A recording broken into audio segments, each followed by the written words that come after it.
आप देख सकते हो कि लोग किस तरह चीजें चोरी कर रहे हैं। शेख हसीना तो भाग गई तो लोग उसका सामान भगा ले जा रहे हैं। বিশেষত আমাদের জেলায় মানুষ ছোট গাড়ি পিকআপ ভ্যান যেগুলোকে বলে, যেগুলোকে ছোট হাতিও বলে, ওগুলো বুক করতে যায়, অ্যাডভান্স বুকিং করছে।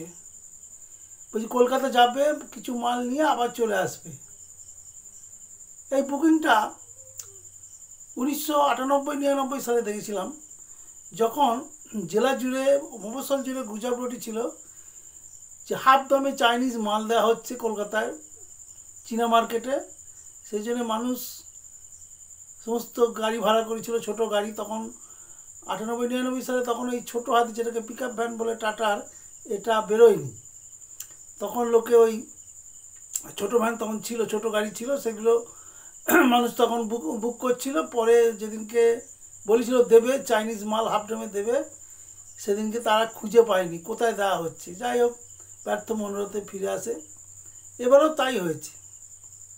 এবার এখানে টিভিতে মানুষ, গরিব মানুষ ছবি দেখেছে যে গণভবনে হাজারে হাজারে মানুষের ব্যবহার্য জিনিস, সোফা, বেড থেকে ক্যামেরা, লাইট, নানান রকম খাবার দাবার প্রচুর পরিমাণে আছে। সেগুলো মানুষ নিয়ে যাচ্ছে, গরিব মানুষ। সেইখান থেকে একটা ধারণা এসেছে যে আমাদের দেশেও ছাত্র আন্দোলন হচ্ছে এই আরজি করের ঘটনাকে নিয়ে, তাহলে তো আমাদের দেশেও গণভবন লুট হবে। ও তো গণভবন জানে না, বলে right house building. Right house বিল্ডিংয়ে নাকি অত খাট সোফা সব রাখা আছে। পয়লা ডেট ঠিক করা আছে 1 সেপ্টেম্বর, তারা সব এই সমস্ত মালপত্র নিয়ে পিকআপ ভ্যানে তুলে বাড়ি আসবে। এটা বলতে গেলে আর একটু বলতে হয় যে বাংলাদেশে জুন মাসে 4-5 তারিখ করে, যেটা আমাদের এখানে 5 তারিখে হলেও, একটা ডাক্তারি ছাত্রদের মধ্যে কিছু একটা গোলমাল হওয়ার পরে ডাক্তারি ছাত্ররা ঝাঁপিয়ে পড়ল। তারা বলল যে ডাক্তাররাই হচ্ছে আসল সমাজের। এবার ডাক্তাররা সরকারের বিরুদ্ধে আন্দোলন শুরু করলো। ডাক্তারদের আন্দোলন থেকে ইঞ্জিনিয়ার ছাত্ররাও আন্দোলনে যোগ দিল। বিরাট বিরাট মিছিল হতে লাগলো। এটা জুন মাস শেষের দিকে দেখা গেল ডাক্তার ইঞ্জিনিয়ারিং ছাত্র ছাড়াও যারা বিএমএ পড়ে তারাও প্রচুর পরিমাণে যোগ দিল এই মিছিলে। তারপরে হলো 11, 12, 9, 10 সব যোগ দিল ছাত্র মিছিলে, দিয়ে বলল যে কোটা বিরোধী আন্দোলন। যাই হোক, একটা আন্দোলন নিয়ে তারা ছিল। পরে ওই আন্দোলনে রাজাকাররা মিশলো, জামাতিরা মিশলো, এমনকি আওয়ামী লীগও যোগ দিল। বিরাট দল তৈরি হলো।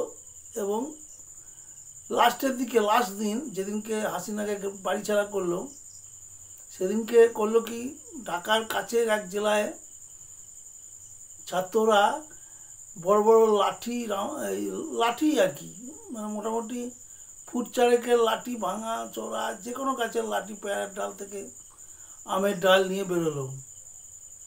দিয়ে এবং ওরা দেখলো যে বিরাট মিছিল, যে মিছিলের মিলিটারি দিয়ে যে মিছিলকে আটকানো যাবে না, সেই মিছিল দেখে হাসিনা দেশ ছেড়ে চলে এলো। হাসিনা দেশ ছেড়ে চলে যাওয়া মাত্রই হাসিনার বসতভূমি, হাসিনার অফিস, মানুষ ঢুকে পড়লো। তারা লুটপাট শুরু করলো। আমাদের এখানকার লোকেও কিছু ভাবছে হয়তো সেরকম কিছু এখানে হবে। তবে আমার একটা রিকোয়েস্ট, যে ঘটনা বাড়তে না দেওয়াই ভালো, মিটিয়ে দেওয়া ভালো। কারণ একটা ডাক্তার যে জীবন বাঁচায়, ডাক্তার খুন হওয়া ওয়েস্ট বেঙ্গলের ইতিহাসে নেই, কিন্তু সেই ডাক্তার খুন করলো। ডাক্তার খুন বামফ্রন্ট আমলে একটা হয়েছিল বালিতে, সে একটা নানান রকম নোংরা পজিশনে পড়ে গিয়ে সেই ডাক্তারটা খুন হয়েছিল। এবং বামফ্রন্ট সরকারের ভিত নড়িয়ে দিয়েছিল ওই বালি, এও সেই 98-99 সালের ঘটনা। তো এও একটা ডাক্তার খুন হয়েছে। তো মানুষ বলতে চাইছে যে খুনটা যারা করেছে তাদেরকে নাকি সরকার আড়াল করছে, এবং একটা খ্যাপা, একটা সাইকোর মানুষকে সাইকো রুগী, তাকে শ্রীখণ্ডী করেছে, সে বলছে আমি করেছি, আমার ফাঁসি দাও।